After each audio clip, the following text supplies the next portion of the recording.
नमस्कार, सोनीज किचन व्लॉगमध्ये पुन्हा एकदा तुमचं स्वागत आहे। तर आजच्या रेसिपीमध्ये मी तुमच्यासोबत शेजवान राईस कसा बनवायचा ते शेअर करणार आहे। तर त्यासाठी इथे मी कोलम तांदूळ असतो तो घेतलेला आहे।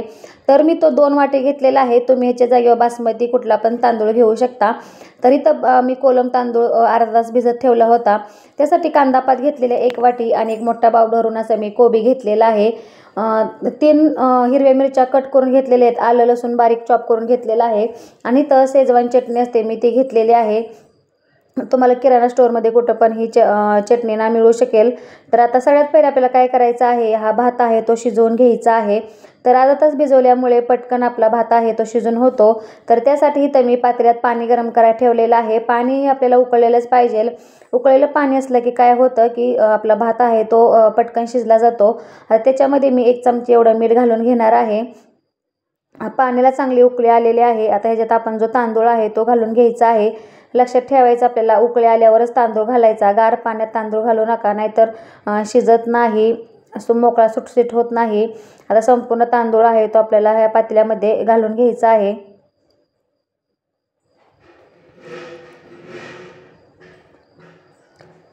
तांदूळ घालायच्या नंतर आपल्याला फुलच गॅस ठेवायचा आहे, कमी गॅस करायचा नाही आणि एकदा असं हलवून घ्यायचं।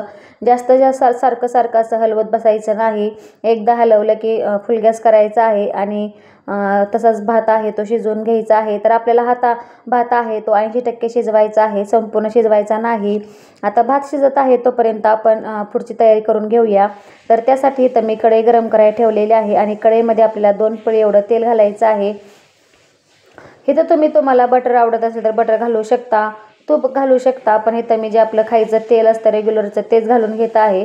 तर इथं मी ही 2 पळी घेत आहे। तेल चांगलं तापलं की आपल्याला मिरची, आलं लसूण बारीक चॉप केलेलं आहे ते घालून घ्यायचं आहे आणि चांगले 5 मिनिटासाठी तेलामध्ये परतून घ्यायचं आहे।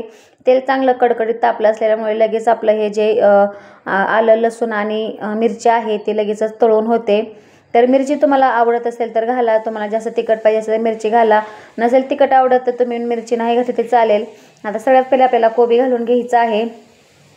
आता हा कोबी आपल्याला त्याचं पाणी जास्त कोबीचं ते आटेपर्यंत आपल्याला परतून घ्यायचं आहे। रदकच्चा शिजवून घ्यायचा आहे, संपूर्ण कोबी आपल्याला शिजवायचा नाही।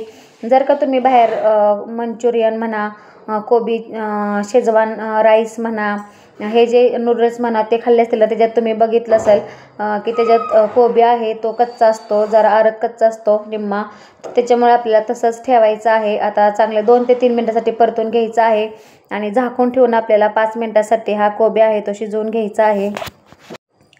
आता इथं मी एका ताटाने हा कोबी आहे तो झाकून ठेवून देते। आता कोबी झाकून ठेवायचा आहे आणि आपला भात आहे शिजला आहे का तो बघायचा आहे। तर बघू शकता 5 मिनिटं झालेले आहेत आणि जो भात आहे तो अशा प्रकारे वरती आलेला आहे किंवा शिजलेला आहे, त्यातलं पाणी आहे ते निम्मं आटलेलं आहे। आता काय करायचं आपल्याला, हा जो भात आहे तो असा चेक करून घ्यायचा आहे आधी शिजला आहे का नाही। तर बघू शकता पटकन असा तुटत नाही, 80% आपला भात आहे तो शिजलेला आहे।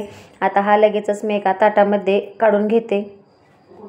इकडं आपला कोबी आहे, कोबी पण चांगला 5 मिनिटं झालं मी परतून घेतलेला आहे, जास्त गाळ शिजलेला नाही। आता कोबी परत आपल्याला जी कांदा पात घेतलेली आहे ती कांदा पात पण स्वच्छ धुवून अशी घालायची आहे। तर इथं स्वच्छ धुवून आता ही कांदा पात घेतलेली आहे, आता ही आपल्याला ह्याच्यामध्ये घालायची आहे। जर का तुम्हाला आवडत असेल ना तर ह्याच्यात तुम्ही तुमच्या आवडीनुसार भाज्या घालू शकता, बीन्स घालू शकता, वाटाणा घालू शकता, गाजर घालू शकता, जे पण तुम्हाला भाज्या आवडतात, जे भाज्या अवेलेबल आहेत त्या तुम्ही घालू शकता।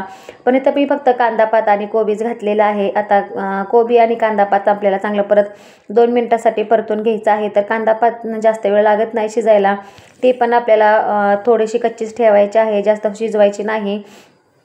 आता हे आपल्याला 2 मिनिटं परतून झालं की चांगलं हलवून घ्यायचं आहे आणि लागलीच मीठ थोडंसं घालून घ्यायचं आहे। आपण भातामध्ये थोडंसं मीठ घातलं होतं, आता परत ह्या भाज्यांमध्ये आपल्याला मीठ घालून घ्यायचं आहे।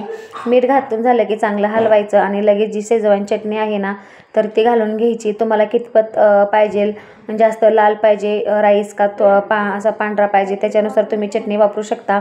तुम्हाला किती स्पायसी आवडतं तसं तुम्ही हे चटणीचे प्रमाण घेऊ शकता. कारण हे जी शेजवान चटणी असते ना तर ती तिखट असते, त्याच्यामुळे तुम्ही तुमच्या आवडीनुसार हे चटणीचे प्रमाण कमी जास्त करू शकता. आता ही चटणी आपल्याला 2 मिनटासाठी ह्याच्यात छान अशी परतून घ्यायची आहे.